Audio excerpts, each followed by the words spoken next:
Hey there! Are you having trouble getting your text notification to show up on your iPhone's lock screen or home screen? No worries. In this video, I'm here to help you get those text notifications back in action. Let's jump right into the fixes.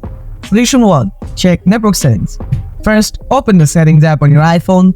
Scroll down and tap on Notifications. Next, scroll down and select Messages. Ensure that Allow Notifications is turned on. Check that lock screen, notification center, and banners are all enabled. After that, scroll down and tap on Sounds to make sure sound notifications are enabled. Also, check Show Previews and set it to Always. Try restarting your iPhone to see if the issue is resolved. Solution 2. Turn off restrictions.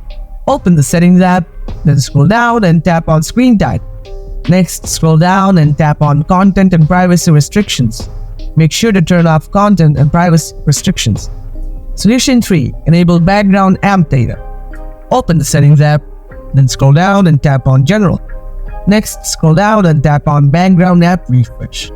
Tap Background App Refresh again. Enable both Wi-Fi and cellular data. Solution 4. Reset all settings. Open the Settings app, scroll down and tap on General.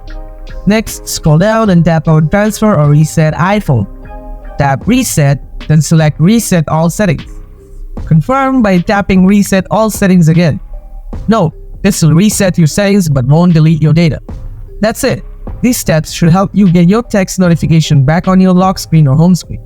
If this video was helpful, be sure to give it a thumbs up. If you have any questions or need further assistance, leave a comment below and I'll get back to you as soon as I can. Thanks for watching and see you in the next video.